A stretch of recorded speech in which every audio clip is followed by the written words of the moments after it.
TE Talks with Guides is a weekly podcast for lovers of history, travel, and all things Italian. Welcome back, everybody, to TE Talks, sponsored by Through Eternity Tours. I'm your host, Rob Allen, and on TE Talks, we get to talk with some of the most fascinating people who make a living out of being wonderful storytellers. And always, it's a very important thing to remind everybody, please make sure that after you listen to us and you enjoyed it, to give us a rating. 5 stars is very helpful, or even write a feedback, because this will help our podcast grow and let everybody know about the free content that we offer. So today we are setting up a special series that we're going to be trying to do to coincide with our TE Destinations Series 2. Everyone thinks of Through Eternity in Rome, but we are much more. We go beyond that. And we are going to be covering Venice today. And we're having back again Giovanna. Ciao, Giovanna. Ciao, Rob, and hello, everyone. Thank you for having me again. It's great to see you again. It's always lovely to see you, Giovanna. So I guess you and I are both excited because we just looked at the finished version of the Destinations video that's coming out on Friday. What is it? January 21st, I think today is it? Yes, it is. It's coming off of a whole thing. We're going to be doing many other areas, Venice, Padua, Verona, Florence, Pisa, Amalfi Coast, and much, much more. But what a great place to start with Venice itself. So Giovanna, I mean, I think other people have known about you, and we did the Festival del Redentore, but let's talk about Venice itself, since you are our main go-to person about Venice, who takes our clients around. What would you say, because you saw the video, right? Yeah.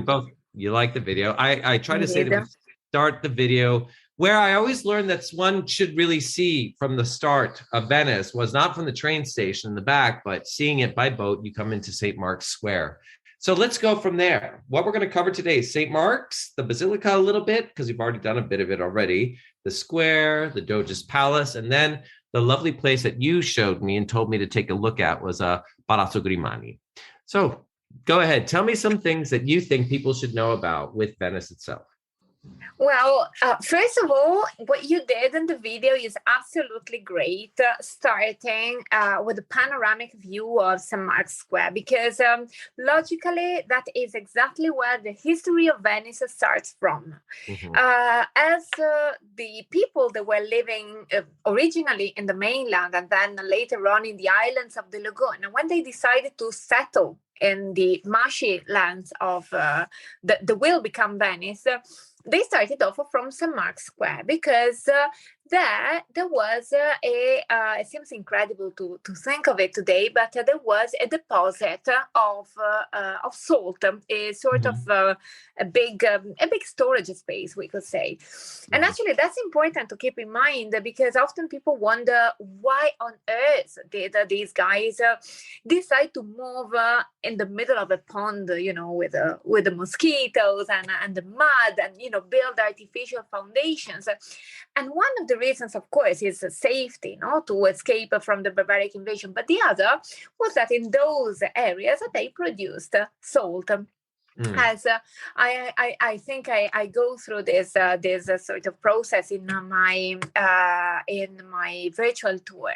That's because right. It's quite intriguing, because salt, as you know, was dramatically important enough for the economy of the even before the Middle Age, in a way, or the very, very early Middle Age.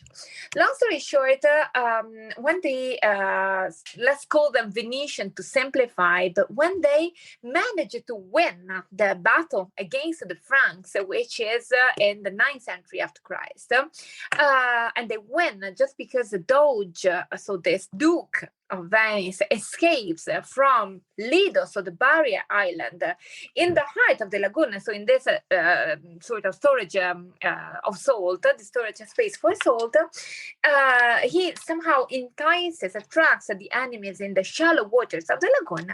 And because they don't know where the channels are, because you cannot see them when you're navigating on a water level, so they got stuck in the shallow water. And this way, this Duke or this Doge and the Venetians won their battle, and they decided to sort of become independent from Constantinople, because we must bear in mind that Venice, what makes Venice special is the fact that they derive directly from the Eastern Roman Empire, which explains all the mosaics of the Basilica, explains the tetrakeys and so on. So really, San Marco is incredible to imagine it as just again, a pond, a place full of mud and a lot more water, and just a very basic tower, where today there is the landlord, the Paron de Casa, not the big bell tower. But it's amazing also to think how progressively it somehow followed the development of the Republic, of the state, and became what we just saw in the video. Mm-hmm. Yes, this is really, I think, I've learned so many things from you and from Beatrice and Isabella, and Daniela and Mauro. I mean, you guys are such a wonderful group of guides. Like, first of all, these are maybe basic things, but I think many people don't know this. The fact that, lots of times it's not necessarily piazza, but campo, which means, like we even have in Rome, Campo dei Fiori, it means that at one time they were fields. With green. And then, I was told that you want to get an idea of what Venice was originally like. You go to Torcello, first of all, and then see how it was developed. So a lot of these places were green areas, and even people were buried in them. And then they had wells, and that's kind of interesting too. I did want to tell you, because you were talking about salt, or, that thing that's like, it's worth its weight in gold, or it's worth its salt, because salt was used as money because it was so valuable as a preservative. There is a book, I was looking it up while you were talking, by Mark Kurlansky, and it's called Salt, A World History. So you should probably check it out, or you guys listening should check it out if you are interested in this kind of stuff, because it really understands about the ancient world economies.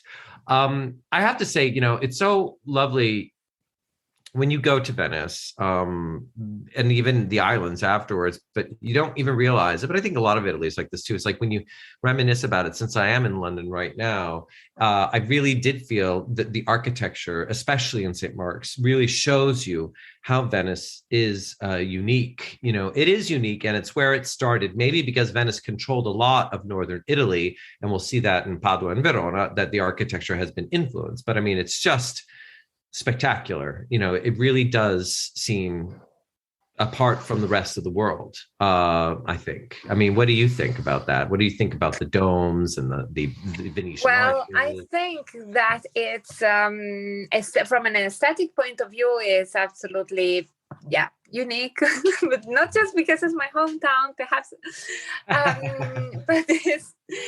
but I think it's even more interesting when you somehow translate architecture. So you understand all of these layers of influences, of styles. You understand why it's so Moresque. Sometimes when you see the skyline of Venice, it somehow looks like Istanbul or some Middle Eastern city, no? The domes, the minarets, some of the bell towers, somehow they look like minarets. The techniques, the materials. Because we have to keep in mind that the materials, I mean, even modern architects, they say how important the material you choose is because it somehow tells a story. It gives a feeling to the overall environment, and a lot of the materials in Venice are imported from the Middle East until a certain point. This breaking point, as we know, is at the end of the 15th century, when Venice somehow has finished more or less invading or conquering the Italy, the Lombardo-Veneto region, and therefore they start sort of taking the marbles from Carrara, from Verona, as you say. So the buildings have a completely different look and feel about them.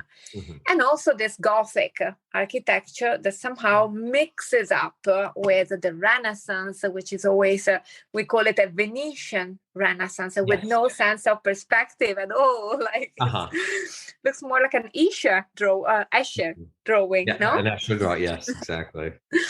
And also the fact that the piazza just faces up right up to the Grand Canal, and the lagoon is just, it's just really, really beautiful no matter what. I mean, we can even see when we were doing the video that day, it was a gray day, which can happen a lot. But I mean, even so, the colors are still so vibrant there. I remember once I was fortunate to go to Venice in the summer. It was August. People say don't go then, but the light was so beautiful because of the water is everywhere, and it has a special color of the sand in the water. And I think that the light reflects off of it. And that is why when we talk about the history of painting in Italy, it was the Venetians that knew the colors more so than many other places. Everyone else was influenced by them, and that they had access to the Silk Road, and the materials to make those wonderful colors were being brought first to Venice. So I mean, it just I think when people realize that, then they can have that in mind, and maybe listen to this. They find this out when they come into it at first, then they have a better idea of what they're going to be getting, and seeing how important it is. Sorry. Well, some of sorry, if I can just interrupt you for a moment, but some of the pictures that we just saw in the video showing the oil paintings inside the Doge's palace. Sure. I mean, there were so precious pigments in there. The blue Veronese or Tintoretto's blue skies are there to impress because they're beautiful, but again, also because there is lapis lazuli in it. So, people could read in between the lines and say how strong and powerful Venice was.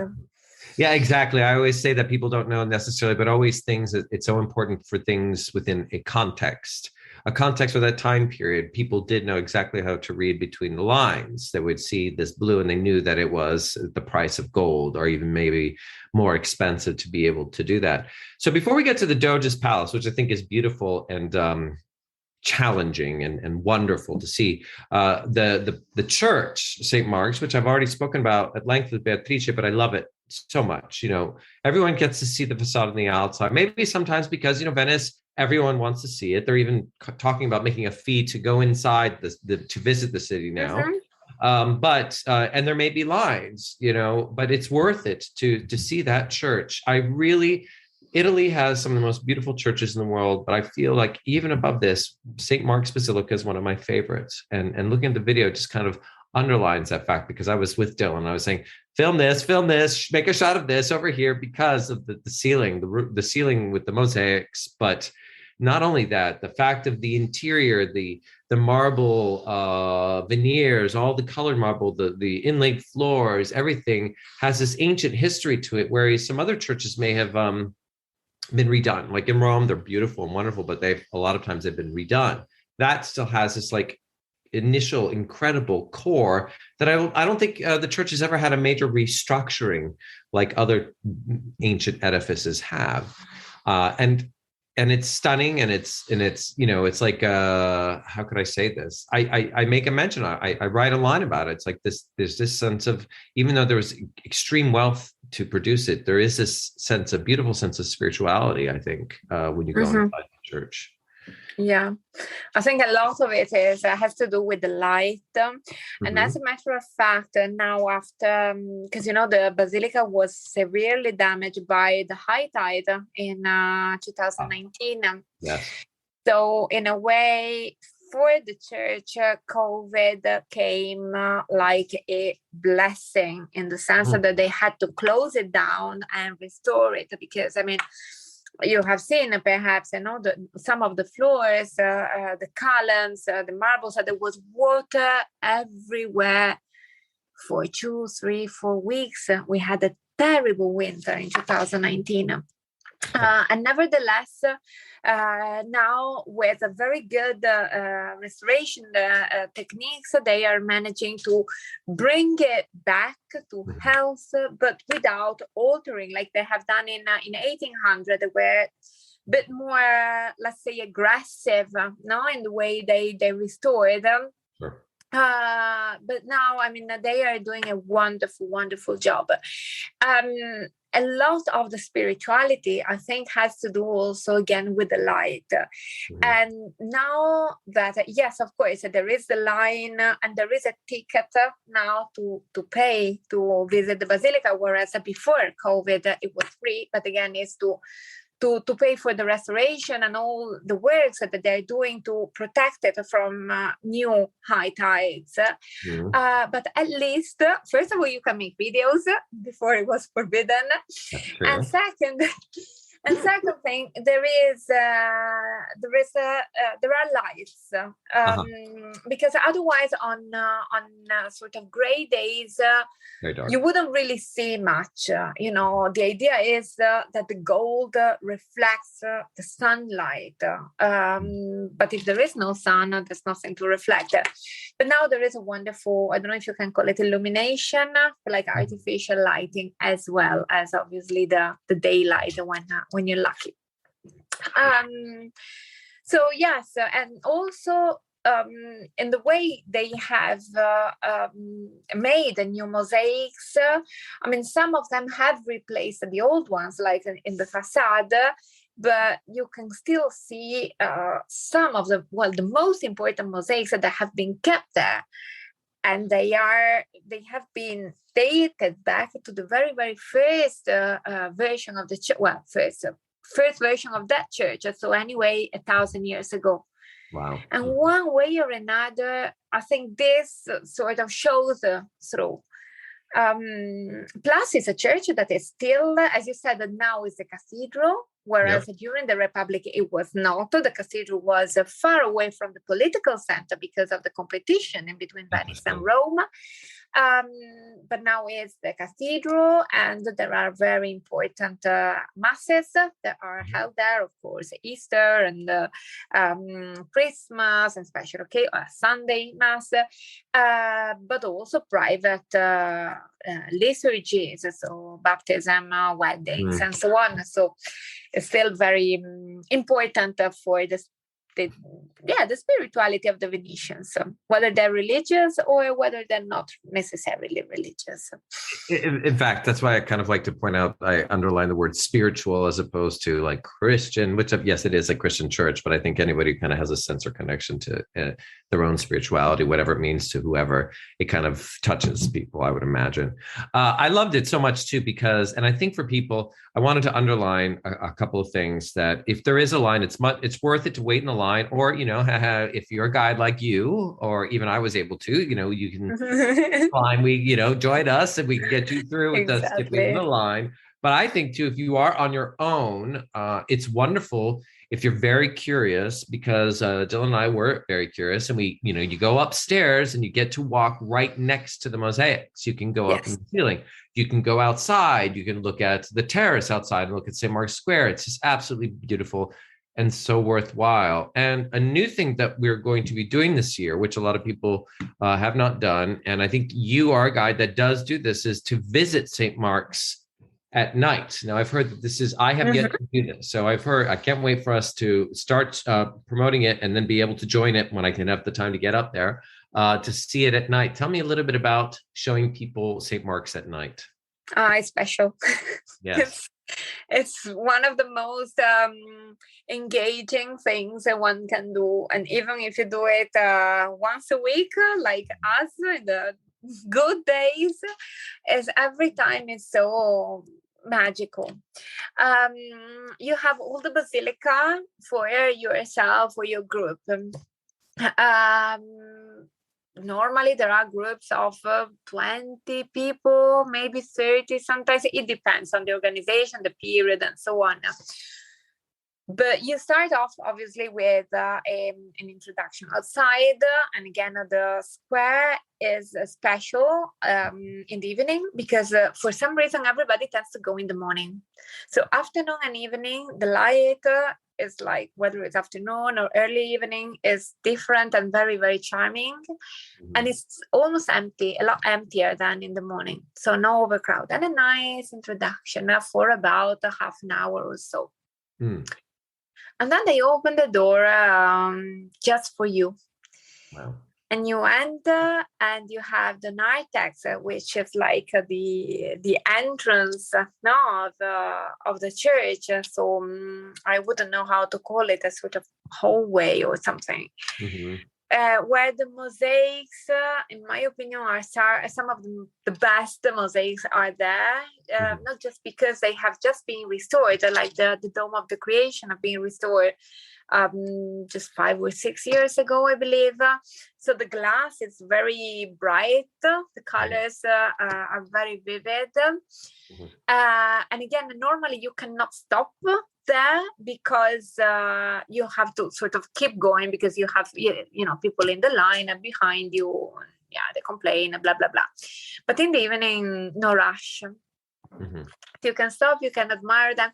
There are all stories of the Old Testament, which to me they have something, I don't know, something very intriguing beyond maybe because the Old Testament is something that more many religions now have in common. I'm thinking of the Jewish religion, for example. No, anyway, it's something that really brings hearts and souls together. Anyway, and then you enter, and there are chairs, so you're asked to take a seat. And all the lights go down. So it starts off with a few moments. I personally like not to talk during these few seconds or minutes, just because you get in touch with whatever is surrounding you. And then they start progressively. They turn on 1, 2, 4 lights until the entire basilica is shown, is revealed to you, and this way is beautiful because you can really focus on the details. It's like a spotlight, no. And another beautiful thing about visiting the church in the night, in the evening, is the fact that you can visit, as you said, the Paladoro, so the area of the presbytery, which normally has an extra cost of, I believe, €5 or something like that. And it can get a little bit annoying having to pay an extra for the museum, an extra for the Paladoro, an extra whereas that time you really have the perception that it's all for you and you're free. And so Paladoro, and another amazing thing is that you get to go down to the crypt. And the crypt is, another amazing place because it's believed to be part of the San Marco one, which is a church that was built in the 9th century. So imagine how ancient those stones, they're massive stones, so that we can imagine have been carried, transported from Torcello, perhaps from Altino, Aquileia, other cities. And it's a place where San Mark's body has rested for centuries until Napoleon decided to treat it like any other relics and brought it up to the main altar. Okay. So that's amazing. Oh my gosh. Yeah. So great. You have to come. I have to come again. Well, I did every time I come in, it's like, it's funny because the more I see Venice, the more I enjoy it. I really do. And appreciate the fact of when you have to have somebody who knows it to show you, because one cannot just do Venice by yourself without, being stuck with crowds and whatnot. So from there, right next to it is the Doge's Palace, which we've mentioned a little bit about. It's all decorated with some of the greatest Venetian artists. I think I also mentioned in the video, it really was. So the Doge is this guy who's an elected position. He is the highest official in the Venetian Republic, especially when it was in great power until the 15th century. And this had to represent them, right? Because they were in competition with other areas of Italy, like the Pope. In fact, as you mentioned also, the Pope would often get into conflicts with the Doge. It's funny because they almost look very similar, how they wear he has this very specific, unique outfit that he wears. It's a beautiful place. So I guess tell us a little bit about going in through and seeing the Doge's Palace. What is that like for you, or what is it like when you take people around there? Well, first of all, it's quite funny because in general, people expect to see a private palace. Mm-hmm. So they expect to see bedrooms, kitchens, just like a medieval castle. Yeah. And in some cases, they're a little bit disappointed because there is no furniture at all. Mm-hmm. And also because the actual apartments of the Doge only occupied a tiny little part of the palace. I would say 10%, maybe even less. Mm-hmm. And today, as you know, in the Doge's apartments, they host exhibitions. There is actually quite a nice exhibition at the moment on the history of Venice, because it's the birthday, the 1600th birthday of Venice was last year. Anyway, so actually what you see as you first enter on the ground floor is a campo, we could say. So it's a square, in the sense that you have the two wellheads, just like in any other square of the city or campo, simply because they needed water to drink, to wash, and the water that you have in the canals is obviously salted water. Sure. So there was a cistern.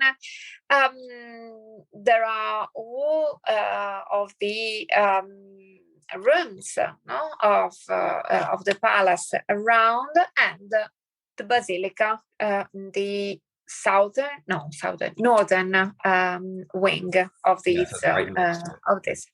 Exactly. See, there were actually a number of doors that would take you from one building to the other directly, so you wouldn't have to buy two tickets, queue twice, and so on. It was direct.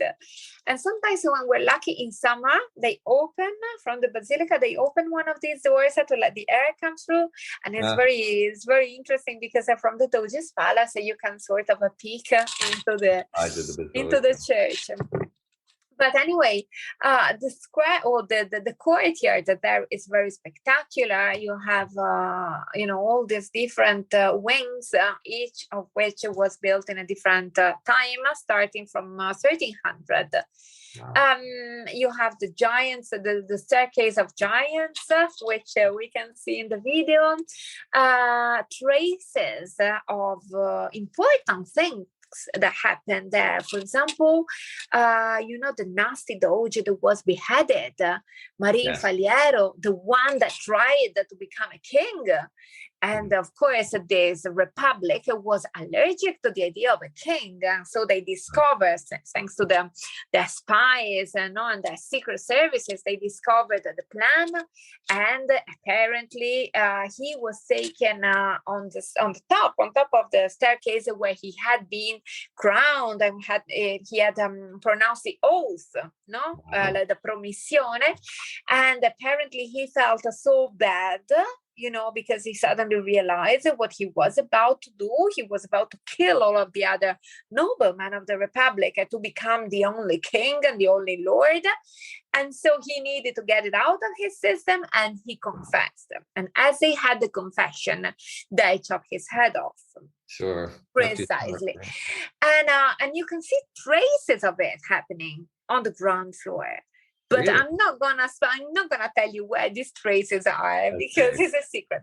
And then, of course, as you enter the main palace, you see, as you said, it's designed to impress. So you see some of the most opulent and stunning and rich paintings by Veronese in particular, and by Tintoretto as well.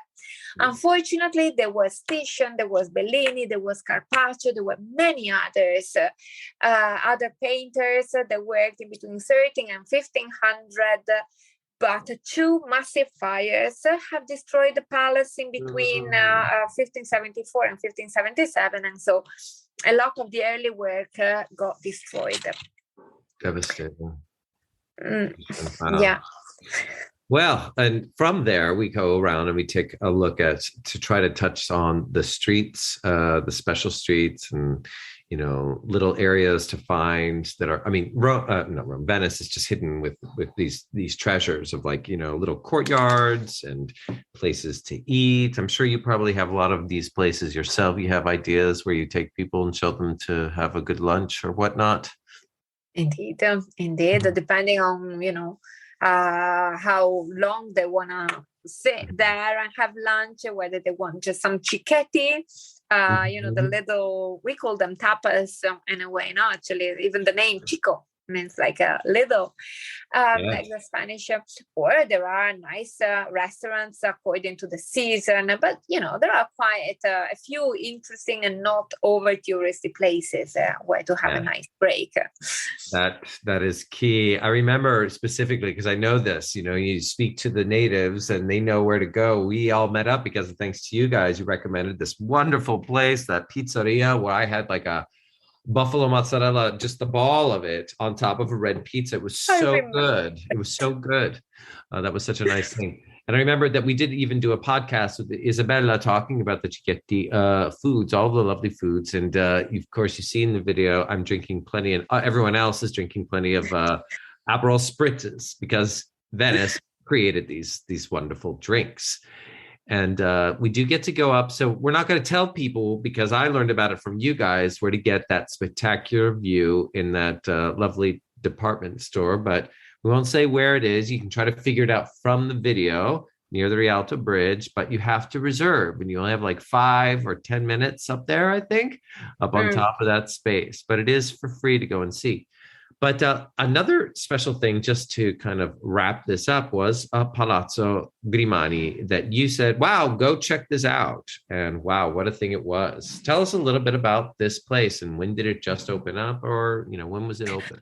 Allora, Palazzo Grimani is a real jewel of the city. It's a very, very unexpected place. Absolutely. It's unexpected, first of all, because it's hidden. You don't notice it unless you know it's there.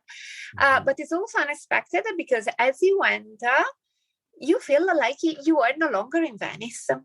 We were talking earlier on about architecture. Well, all of a sudden, all of these materials, styles, pointed arches, capitals, and so on disappear.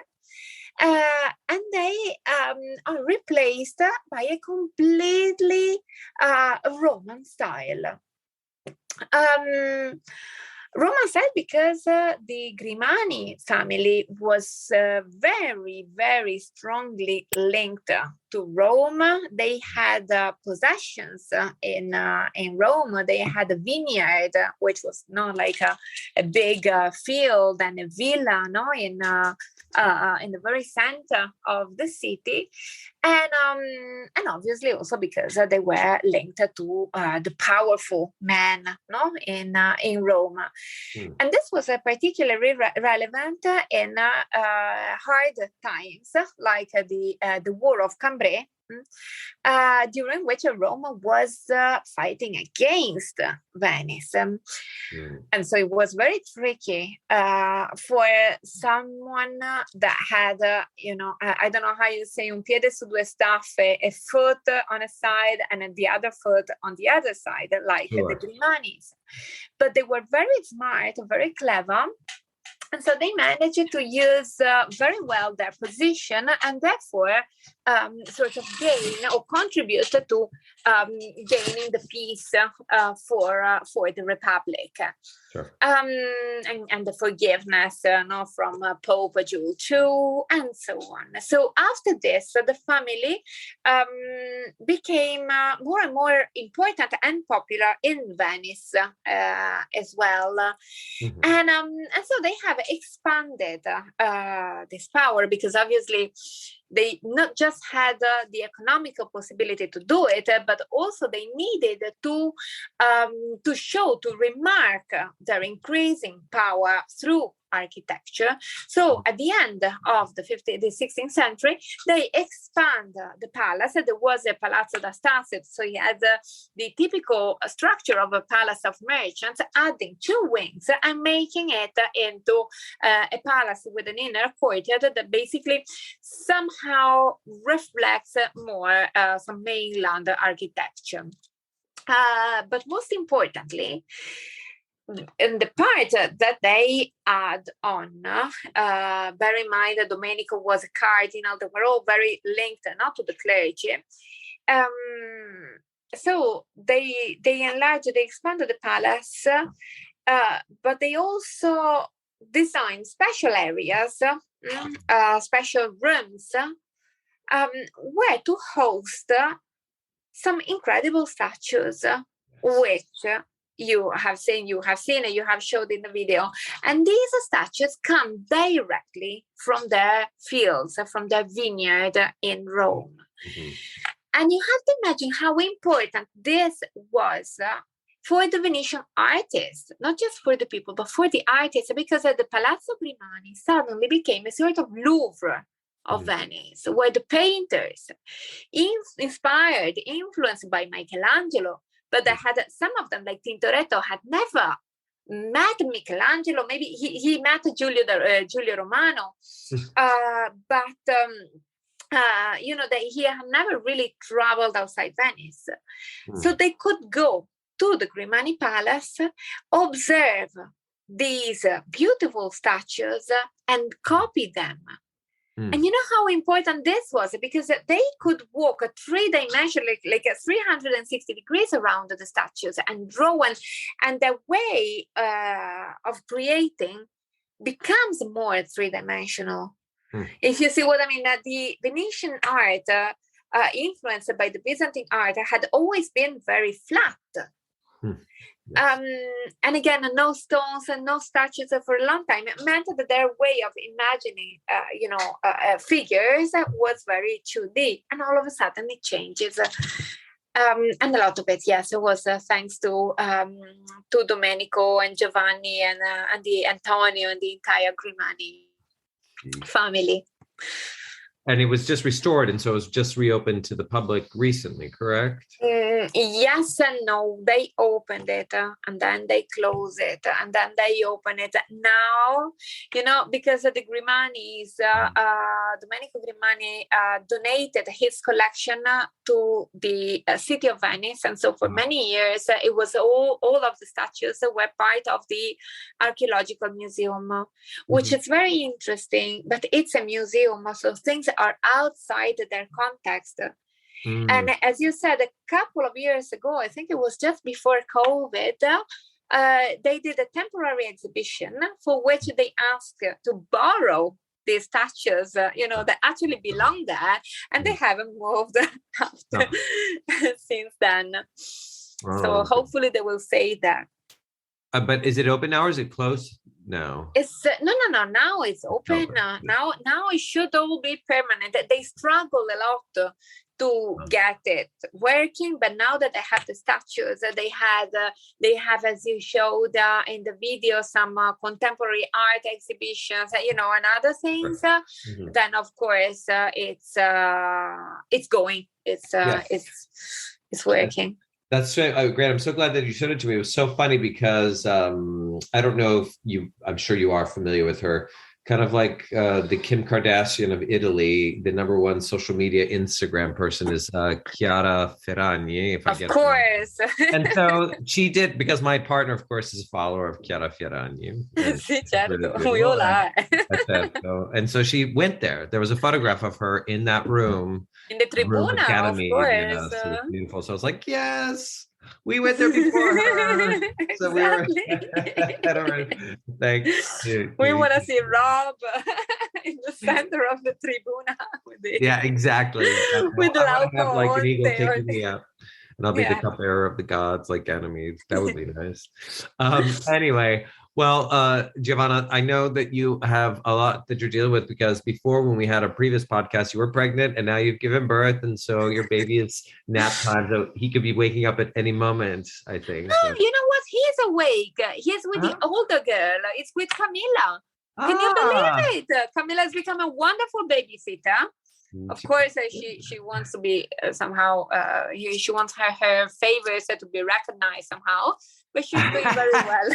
She's a Venetian merchant. She wants to be paid for her service. Exactly. And ice cream is no longer enough at 12 years old. But never mind. Well, please tell Camila I said hello. I will. I will. It would be nice to see you guys all. I look forward to seeing you guys as soon as possible. I'm so excited to be able to share this with you and with everybody else. And I've already seen to ask out the rest of the group to have someone do a podcast with me next week, because we're going to be doing the islands. And I got to tell you, I've seen the video we've been working on. Dylan did a wonderful job on the islands. It was really, really great. It's one of my favorites so far in all the videos that we've done. So I'll be anxious to hear what you guys think. Anyway, thanks so much. And remember, everybody, again, please give us a rating, send some comments, and then you can also follow Through Eternity Tours on Instagram, on Twitter, and we've even started a TikTok page. So we have a lot of lovely ways to reach out to us. Thanks again, everybody. Ciao. Ciao, Giovanna. Ciao. Ciao, ciao, ciao. Ciao, Rob. Ciao a tutti. Ciao. Thank you for listening to our TE Talks with Guides. We have a new episode every Wednesday. Please subscribe to get an alert when each podcast comes out. Rate us and tell people how you enjoyed it, and share it on Instagram, Facebook, or Twitter. Most importantly, if you enjoyed it, send us a feedback about the show. Also, if you are curious about what some of these people and places we talked about look like, you can subscribe to our YouTube channel and watch the video on this podcast, where we have inserted special images for you to further enjoy the story.